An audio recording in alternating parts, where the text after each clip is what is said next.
Is it too loud? That water pool? No, it's good ambiance on.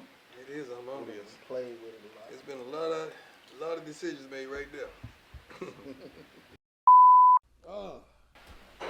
So I ain't got no mic. So everybody got a mic No, with me. no, you know what? Right But They ain't got no mic. So everybody. But So ain't nobody. So y'all don't give me no mic. Before we really go, Chuck, wipe your lips. See, I'm gonna look out for No, you. we good. I want all this on too. Don't cut this. No, it's on. You don't cut this. So I don't get no mic. No, you don't. But Okay. but see, the thing Dang, is, that's your mic there. I just gonna say we So on a she budget. got I'm your- like, no, what we kind of got a budget we on? budget.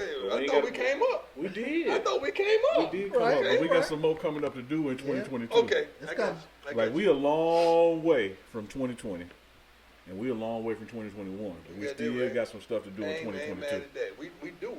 I have some stuff to do in 2022 as well. And we right there with Which you. is we. Yeah, we got to go here, coach. We got to complete the sentence. We ain't complete the sentence, man. Ah, that's a great place. Great place to start. Complete the sentence. Great, complete the sentence. Coach, we had an opportunity to sit down and just watch you at work with regards to the recruiting aspect of it. Good. Talk a little bit about the recruiting element and how it's gone.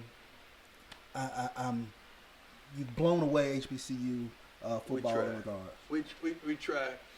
A lot of people took for granted when I said that Rod and that staff, they comfort me. We have a tremendous staff. They took that for granted, and thank God that we built it that way, because when I went down with my discomforts and my tribulation, they picked right up, man, and they kept running. They kept running. Hats off to Coach Flea and the whole entire staff. They did the doggone thing, but they've been recruiting their butts off. It's a certain type of kid out there that we want. We don't want everybody. We don't recruit the whole country. We can't afford it. We don't have the resources to. But it's a certain type of kid and caliber kid that we want, and we've been able to get them. And we ain't buying them. We broke. Now we gonna buy them. You know, what's the recruiting budget? Matter of fact, put the recruiting budget on the screen. And yeah, I ain't been nowhere. I can't move, so I ain't been nowhere to go out there and get them. So we've been doing a phenomenal job with what we have to work with, and I'm so proud of our coaches and staff. It's unbelievable. And the kids, because our kids play a wonderful role in recruiting. Mm-hmm. They really do. Yeah. They've been doing a great job. You know, we just happened to hear a recruiting call that you were on. Yeah, that was a four-star kid, by the way. And a lot of coaches are talking to the kid, trying to convince them to come to where he is. But you just asked that young man, why should you take him? Mm-hmm. He had to convince you to select him. Right, because we don't want no misses. We don't want to put a kid in a situation where he's not going to be successful. Regardless if that kid plays for me or plays from Mississippi Valley or FAM or those are the dogs, I named them first. Mm. I want them to be successful, man.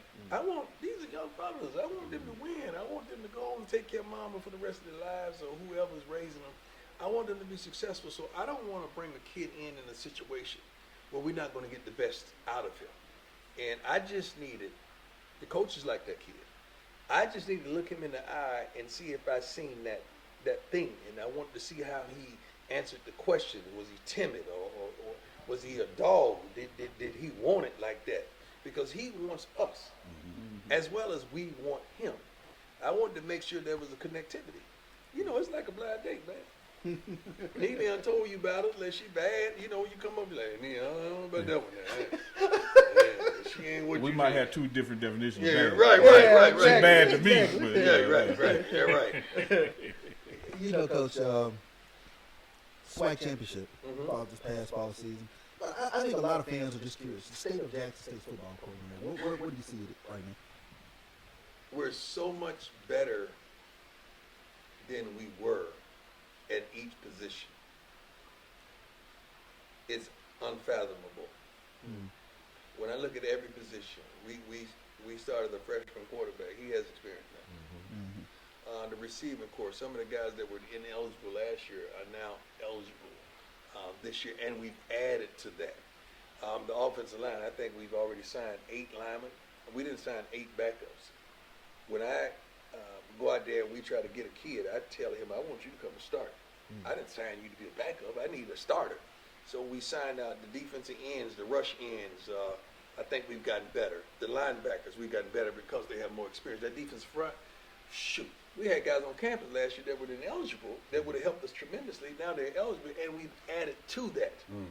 And the secondary was already like that. I mean, we gave up some stuff in the end. Cool. But still, I think the defense played lights out the entire season except for the last game. None of us showed up the last darn game. I looked in the mirror and see was I there the last darn game. Like, am I here? Because there ain't nobody else here this last game. So we're a much better team. We're a much better unit. We're a much better coaching staff. Yeah. We improved everywhere, not just on the field. We improved off the field. We improved in the coaching room. We improved in the media. We improved in every aspect of JSU football. We're improving. Moves that we've made that you don't even know about that we've improved on. Mm-hmm. And that's really intriguing to think that we were dominant, but we improved. Yeah.